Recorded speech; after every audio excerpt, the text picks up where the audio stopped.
ابو موسیٰ الاشعری رضی اللہ عنہ سے روایت ہے، وہ بیان کرتے ہیں رسول اللہ صلی اللہ علیہ وسلم نے فرمایا، قرآن پاک کا خیال رکھو، اس ذات کی قسم جس کے ہاتھ میں میری جان ہے، اونٹ رسی کھل جانے کے بعد اس قدر تیزی کے ساتھ نہیں بھاگتے جس قدر تیزی کے ساتھ قرآن سینوں سے نکل جاتا ہے۔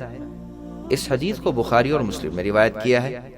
ابن مسعود رضی اللہ عنہ سے روایت ہے، وہ بیان کرتے ہیں رسول اللہ صلی اللہ علیہ وسلم نے فرمایا، کسی شخص کا یہ کہنا کہ میں فلاں فلاں آیت کو بھول گیا ہوں بہت ہی برا ہے، بلکہ وہ افسوس کے ساتھ کہے کہ اسے فلاں فلاں آیت بھلا دی گئی ہے۔ قرآن پاک کا مذاکرہ رکھو، اس لیے کہ اونٹ اتنی تیزی کے ساتھ رسی کھلنے کے بعد نہیں بھاگتے جس تیزی کے ساتھ قرآن پاک سینوں سے نکل جاتا ہے۔ اس حدیث کو بخاری اور مسلم میں روایت کیا ہے۔ ابن عمر رضی اللہ عنہما سے روایت ہے، وہ بیان کرتے ہیں نبی صلی اللہ علیہ وسلم نے فرمایا، قرآن پاک کے حافظ کی مثال اس شخص کی ہے جس نے اونٹوں کے گھٹنوں کو رسیوں سے باندھ رکھا ہے، اگر وہ ان کی نگرانی رکھے گا تو ان کو روکے رکھے گا، اور اگر انہیں چھوڑ دے گا تو وہ چلے جائیں گے۔ اس حدیث کو بخاری اور مسلم میں روایت کیا ہے۔ جندب ابن عبداللہ رضی اللہ عنہ بیان کرتے ہیں کہ رسول اللہ صلی اللہ علیہ وسلم نے فرمایا، تم قرآن مجید کو اس وقت تک پڑھتے رہو جب تک تمہاری طبیعت پڑھنے میں لگی رہے، اور جب پڑھنے سے طبیعت اکتا جائے اور گھبرا جائے تو کھڑے ہو جاؤ اور پڑھنا موقوف کر دو۔ اس حدیث کو بخاری اور مسلم میں روایت کیا ہے۔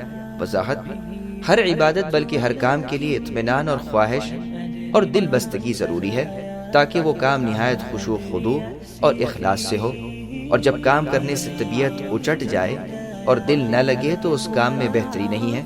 اسی طرح سے قرآن مجید کے پڑھنے میں بھی ہے کہ نہایت شوق اور اخلاص اور اطمینان اور رغبت سے پڑھنا چاہیے، اور جب پڑھتے پڑھتے طبیعت گھبرا جائے تو موقوف کر دینا چاہیے۔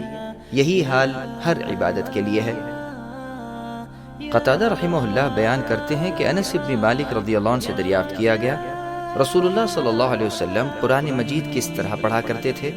تو انہوں نے بتایا کہ آپ مد کر کے اور کھینچ کر پڑھتے تھے۔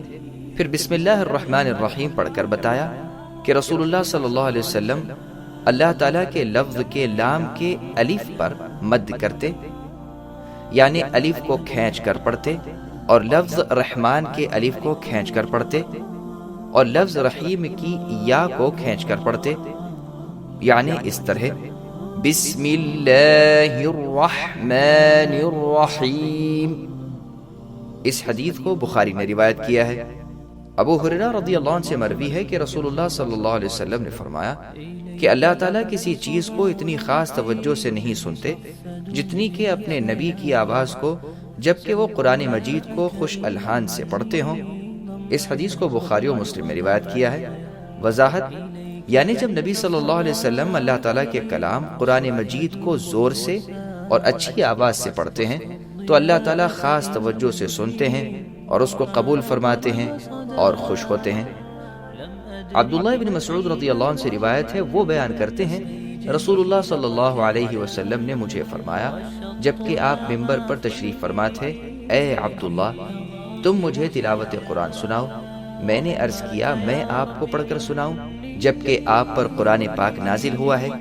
رسول اللہ نے فرمایا مجھے پسند ہے کہ میں کسی دوسرے سے قرآن پاک سنوں۔ چنانچہ میں نے سورہ نساء کی تلاوت شروع کر دی۔ جب میں اس آیت پر پہنچا فَكَيْفَ إِذَا جِئْنَا مِن كُلِّ أُمَّةٍ بِشَهِيدٍ وَجِئْنَا بِكَ عَلَى هَؤُلَاءِ شَهِيدًا، جس کا ترجمہ ہے اس وقت کیا حال ہوگا جب ہم ہر امت سے گواہ لائیں گے اور آپ کو اے نبی ہم ان پر بطور گواہ لائیں گے۔ تو رسول اللہ نے فرمایا اب بس کرو۔ اچانک میں نے رسول اللہ کی جانب نظر اٹھائی تو آپ کی آنکھوں سے آنسو بہہ رہے تھے۔ اس حدیث کو بخاری اور مسلم میں روایت کیا ہے۔ وضاحت: یعنی آپ کو اپنی امت کا خیال آیا جن میں سے کچھ اچھے ہوں گے اور کچھ برے اعمال والے ہوں گے، آپ کو گواہ کی حیثیت سے اللہ کے سامنے پیش ہونا ہوگا، تو اس منظر کو یاد کر کے آپ رونے لگے کیونکہ آپ کو اپنی امت کا بہت خیال تھا۔ اللہ تعالیٰ آپ پر بے انتہا درود و سلام بھیجے۔ اس حدیث سے معلوم ہوا کہ دوسروں سے بھی قرآن مجید سننا مناسب ہے تاکہ غور و فکر کا موقع ملے۔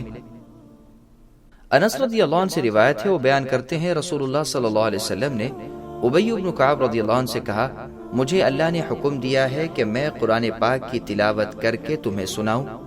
انہوں نے دریافت کیا، اللہ نے آپ کو میرا نام لے کر فرمایا ہے؟ آپ نے اس بات میں جواب دیا کہ ہاں۔ انہوں نے دریافت کیا، اچھا تو میرا ذکر رب العالمین کے پاس ہوا ہے؟ آپ نے اس بات میں جواب دیا کہ ہاں۔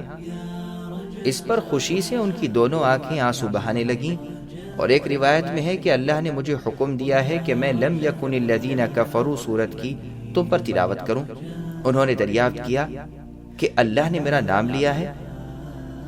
آپ نے اس بات میں جواب دیا کہ ہاں۔ یہ سن کر ابی بن کعب رضی اللہ عنہ خوشی سے رو پڑے۔ اس حدیث کو بخاری اور مسلم میں روایت کیا ہے۔ ابن عمر رضی اللہ عنہما سے روایت ہے، وہ بیان کرتے ہیں کہ رسول اللہ صلی اللہ علیہ وسلم نے قرآن پاک کے ساتھ دشمن کے علاقوں کی جانب سفر کرنے سے منع فرمایا۔ اس حدیث کو بخاری اور مسلم میں روایت کیا، اور مسلم کی روایت میں ہے آپ نے فرمایا کہ قرآن پاک کے ساتھ سفر نہ کرو، اس لیے کہ مجھے خطرہ ہے کہ کہیں یہ دشمن کے ہاتھ نہ لگ جائے اور وہ اسے ضائع کر دیں یا اس کی توہین کریں۔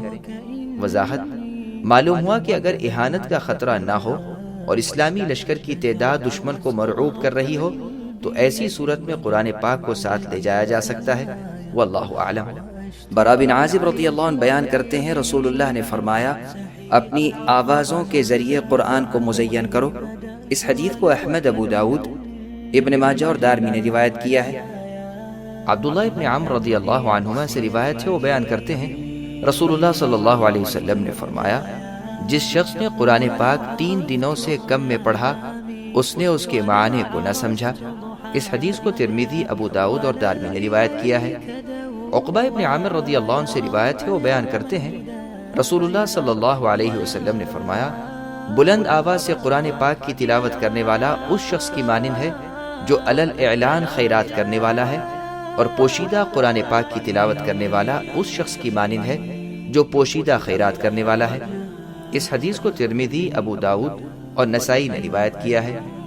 لیث ابن سعد ابن ابی ملیکہ سے روایت ہے، وہ یعلا ابن مملک سے بیان کرتے ہیں کہ انہوں نے ام المؤمنین ام سلمہ رضی اللہ عنہا سے نبی صلی اللہ علیہ وسلم کی تلاوت قرآن کے بارے میں دریافت کیا۔ انہوں نے بیان کیا کہ رسول اللہ کی تلاوت واضح ہوتی تھی، ایک ایک حرف الگ کر کے تلاوت فرماتے تھے۔ اس حدیث کو ترمذی، ابو داؤد اور نسائی نے روایت کیا ہے۔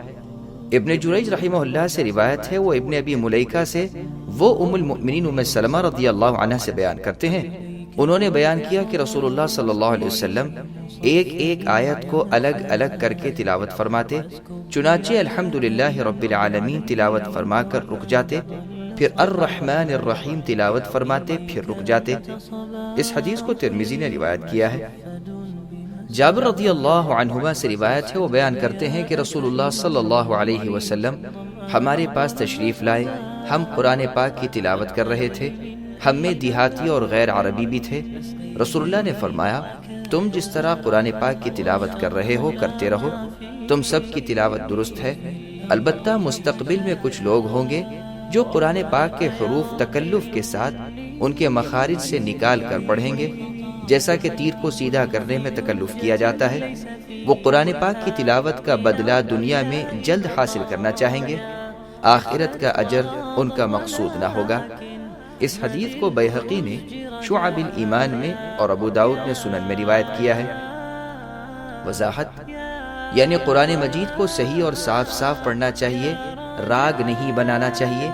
آئندہ لوگ قرآن مجید کو بہت تکلفات سے پڑھیں گے اور اس کے الفاظ کو بناؤ سنگار کر کے ادا کریں گے، لیکن یہ سب دکھانے سنانے کے لیے کریں گے اور اپنی شہرت حاصل کرنے کے لیے کریں گے، اور اس پڑھنے کا ثواب یعنی بدلہ دنیا میں لینا پسند کریں گے، اس کے ثواب کو آخرت کے لیے نہیں باقی رکھیں گے۔ ان میں اخلاص اور ایثار نہیں ہوگا، صرف دنیا طلبی کے لیے قرآن مجید پڑھیں گے، حالانکہ قرآن مجید اللہ کی خوشنودی کے لیے پڑھا جاتا ہے۔ حذیفہ رضی اللہ عنہ سے روایت ہے کہ رسول اللہ صلی اللہ علیہ وسلم نے فرمایا کہ تم عرب کے لہجوں کے ساتھ قرآن مجید کو پڑھو اور ان کے آوازوں کے ساتھ اور عشقیہ لہجوں اور نغموں سے اپنے آپ کو بچاؤ، اور اہل کتاب یعنی یہود و نصارہ کی طرح نہ پڑھو کہ وہ ترنم اور موسیقی کی طرح پڑھتے تھے، تم گا گا کر موسیقی کی طرح مت پڑھو۔ آئندہ کچھ ایسے لوگ پیدا ہوں گے جو قرآن مجید کو بنا بنا کر پڑھیں گے جیسے راگ گانا اور نوحہ کو بناتے ہیں۔ یہ قرآن ان کے حلق سے نیچے نہیں اترے گا، یعنی دل میں اس کا اثر نہیں ہوگا۔